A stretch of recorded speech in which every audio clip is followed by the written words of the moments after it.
My character was Dime's brother. Our only real power was we could communicate telepathically, but we had to be touching, so it just resorted to we whispered in each other's ears a lot.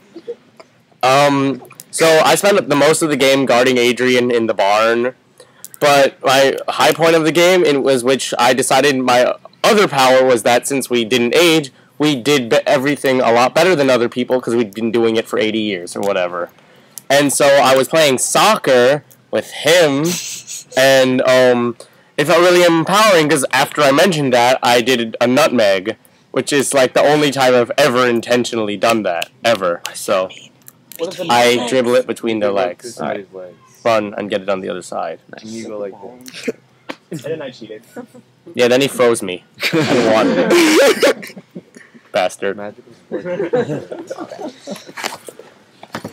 So I was Shimmer. Pretty much my favorite part of the game was me and like Jonah were hanging out in the barn like by ourselves. Everyone had left, and we just see the disciplinary squad walking down the roads. We decided to like go downstairs and hide in the bathroom in the barn. And, like we just assumed they'd go by and not notice us. And like we hear them over the music like walk right above us, and we hear someone say like check downstairs. So they like walk right next to the bathroom and try and open the door, and then just like we hold the door closed and then just like walk away.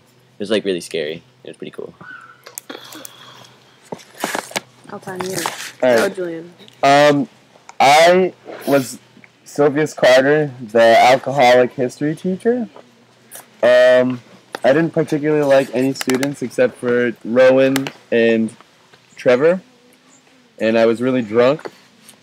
And I had this amazing scene in the kitchen with Valentine and Brennan and Corey and Tristan and Whitney, where Valentine came into the kitchen and destroyed everything, and we hid in the freezer. And there would be a sequence of like 10 minutes where Brennan would open the door, we'd all scream, close the door again, and he'd open it again, we'd all scream, and then we'd run into the other freezer. And it was out of a movie, I swear to God. It was so funny. And then I escaped. And then I came back as a G-man, and I had a great, absolutely wonderful time. You can tell me. I'll tell you. I was one of the doctor's children. Awesome, Julian. That's great. I'll give you my stopwatch all the time. And I think we actually had a very separate game. There's like 5 or 6 of us who like had a game inside a game that no one else knew about. And we were dealing with the fact that we had just like helped the doctor with an experiment and then watched our brother die. But we didn't really trust anyone, so we didn't want to tell anyone that it had happened. But we didn't want to be at the school, but we didn't have any way to get out of the school. We didn't trust anyone to talk to them about it. So we were just like, we spent a lot of time in the kitchen, like talking about, okay, we have a van that can get us out of here. And Becca, thank you for crying beautifully and really getting into the scene because I love taking care of you. It was awesome to play with you. You got it? Yes, I'm done. On that note, I was in that family too, and it was difficult for us because we were kind of put in this impossible situation because because we're like the doctor's children and kind of separate from everyone else, we don't know that there's like a conspiracy to, kill Adrian, so like people couldn't be located, etc., etc. So we're like, well, we can't leave because they'd find us, and even if we did, like we've been living in this doctor's lab all our lives, so where would we even go and how would we live in the world? I can't drive a car. And then we were like, but we can't stay here because like the doctor is out of his mind and just killed our brother and like acts like it's not a big deal. And so Jack Covell played that part so well. I wish he was here right now. He was the most terrifying father doctor. After the death, he was like, well, guys, I know that this is hard, but try not to go and gossip about it. You're like, is gossip the word you want to use? So he was perfect, and my game was really intense. And thanks to my puppet, who was incredible. I was very attached to Tabitha by the end of the game, and I was sad that she wanted to leave. And Elias. Yeah, I love me you, and Sean Elias. were going to help you dip. Time! We're going to take just you. Oh, yeah. In our helicopter. Yo, what's up? Scheherazade, the mistress of story and lore. And I find the irony cruel and sick that I do not have a story to tell you. Because Sophie had been telling me for a year that I was going to be the star of this game, and something was going to happen.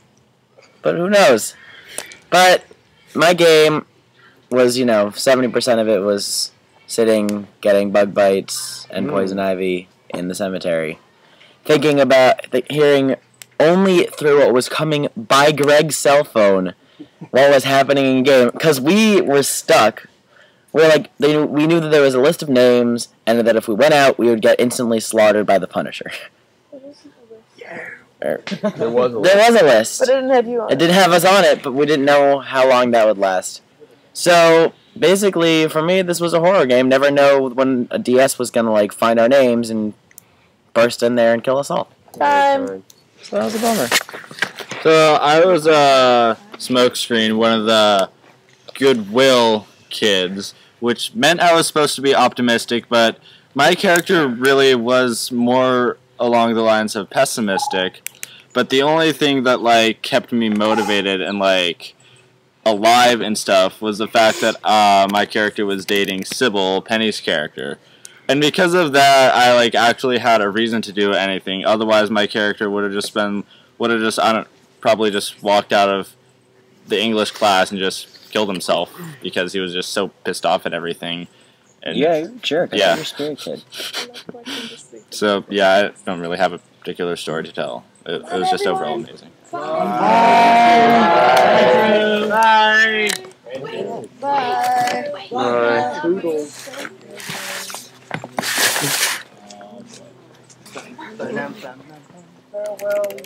Perhaps it's just best to take a 5-10 minute hug and goodbye break.